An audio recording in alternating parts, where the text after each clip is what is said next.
多人看访谈节目时，注意的往往是台词和笑点，但真正的粉丝知道，眼神交流才是最有故事的地方。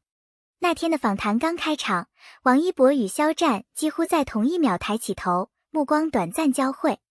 普通观众可能觉得这只是巧合，但对熟悉他们互动节奏的粉丝来说，这是一个极为自然却意味深长的动作。王一博的眼神中有一丝微笑，而肖战则轻轻扬起嘴角回应。这样的细节让粉丝瞬间联想到他们私下的默契与熟悉。眼神是无法编排的真实信号。如果仔细观察，就会发现两人在面对主持人提问时，彼此的面部微表情会产生呼应。例如，当主持人提到合作这个词时，王一博微不可察地挑了挑眉，而肖战则露出一个意味深长的笑容。这种瞬间的互动，不仅仅是朋友之间的默契，更像是心照不宣的暗号。心理学研究表明，微表情往往在 0.2 秒内出现，无法被刻意掩饰，所以这些细节往往才是真情流露的最好证据。在整个访谈过程中，两人的身体姿态变化非常耐人寻味。当一个人说话时，另一个人会微微轻身靠近，仿佛在用身体传递支持与关注。这种下意识的动作表明他们之间有一种天然的安全感和信任感。尤其是在笑场时，他们的身体会不自觉地向对方偏过去，这是心理学中所谓的亲密空间，只有关系紧密的人才会共享这样的距离。在提到彼此的名字时，他们的语调都会轻轻上扬，带着一种放松又愉悦的情绪。声音学研究指出，当人们谈论自己喜爱或信任的人时，声带会在潜意识中调整音调，让声音变得更温和、富有弹性。对普通观众来说，这或许只是自然的说话方式，但粉丝一听就能分辨出其中的特别，那是一种经过多年相处才形成的专属语气。当主持人问到第一次见面的情景时，两人几乎同时笑出声。王一博低头回忆，而肖战则看向他，眼神中带着温柔的调侃。那一刻，就像时光倒流，回到最初的相遇，陌生、好奇，逐渐熟悉。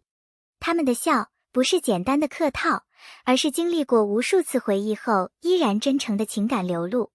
这种共同的记忆是任何人都无法复制的。在这场访谈中，最让粉丝感到惊喜的地方之一，就是他们接话的节奏感。主持人还没完全说完问题，王一博就能准确预判到肖战会怎么回答，而肖战也总能顺着王一博的语气，把话题接得天衣无缝。这种默契感不像是刻意安排，更像是长期合作，彼此熟知性格后的自然反应。尤其是在谈到拍摄中的趣事时，两人频频对视，然后同时笑出声，让观众误以为他们背后还有只有自己懂的暗线剧情。心理学上，这种同步化的交流模式通常出现在亲密好友或长期合作伙伴之间，因为他们能够在潜意识中预测对方的语言节奏与思路。在很多人的印象里，笑声只是情绪的表达，但对粉丝来说，不同的笑声背后暗藏着不同的感情温度。肖战在王一博说到搞笑片段时，总是会发出那种低沉、带点鼻音的笑声，这往往出现在他真心觉得有趣，而且在意对方的情境里。而王一博的笑更偏向于短促、干净，却在看向肖战的时候，会无意识地多笑半秒。这半秒恰恰是粉丝最爱捕捉的地方，它说明那笑容不是对全场的，而是专属某个人的回应。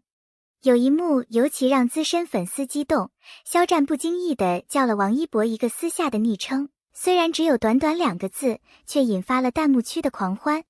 这种称呼在公众场合并不多见，但一旦出现，就像是对观众投下的一颗糖弹。语言学研究表明，昵称往往承载着私人情感与特定的互动记忆，它们并非随意选择，而是经过长期相处中自然形成的情感标记。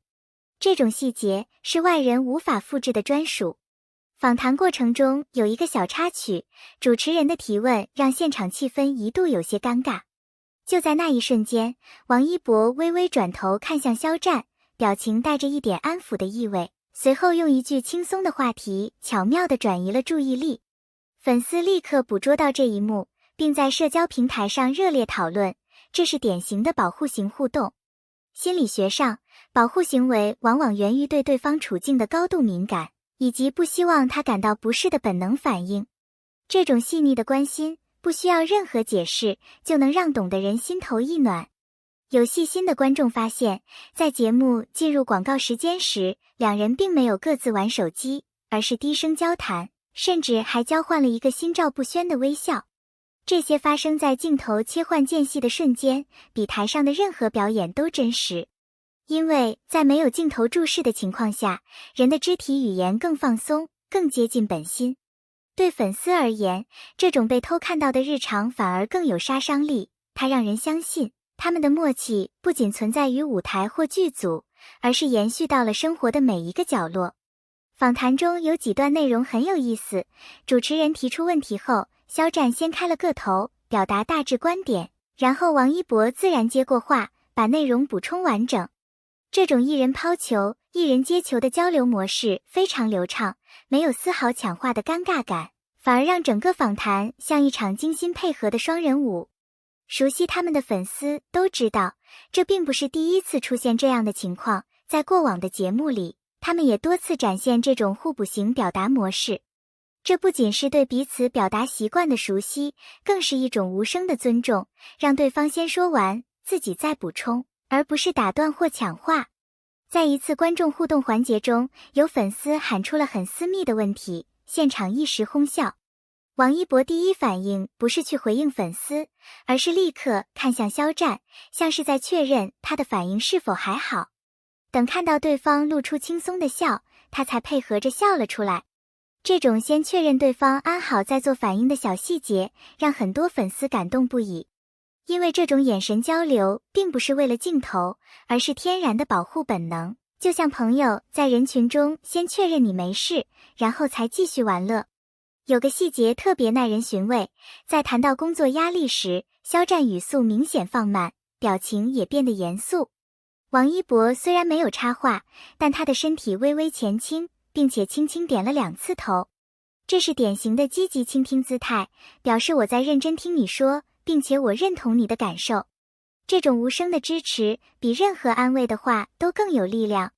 粉丝们甚至制作了慢放视频，捕捉这1秒的点头，并称之为最温柔的应援。访谈里有一段两人互相调侃的桥段，引发了全场笑声。普通观众可能只觉得他们关系好，玩得开，但粉丝知道，这些玩笑背后其实藏着彼此对对方的高度信任。因为只有在足够安全的关系里，才敢这样开玩笑，而不担心被误解。而且，调侃之后，两人都会用一个眼神或动作收尾，比如轻拍对方的肩膀，或多看一眼，确保对方真的没有被冒犯。这是朋友之间最默契的互动规则。两人在公众场合都很注重形象管理，但这次访谈中，还是有几次破防的表情暴露了真实情绪。例如，肖战在听到王一博夸自己敬业时，嘴角明显抑制不住地上扬，而王一博在被肖战夸奖很会照顾人时，眼睛里出现了短暂的闪光。这些瞬间转瞬即逝，却足以让粉丝疯狂截图保存，因为那是真诚、未经修饰的情感，比任何排练的桥段都更打动人。当主持人提到他们第一次合作的戏时，两人几乎是同时笑了出来，然后相视一眼，像是在无声地交换着你还记得那次吗的讯号。这种同步反应绝非巧合，而是长时间相处下形成的条件反射。粉丝们最爱看的就是这种不需要语言就能沟通的默契，因为它让人相信他们之间的故事远比公开的部分要丰富得多。很多人觉得演员或艺人在舞台上与生活中是两种状态，但王一博和肖战给人的感觉是，这种界限正在被模糊化。他们在访谈中展现的互动，不仅有舞台上的默契，也有生活里的自然感。比如，他们聊起对方的日常，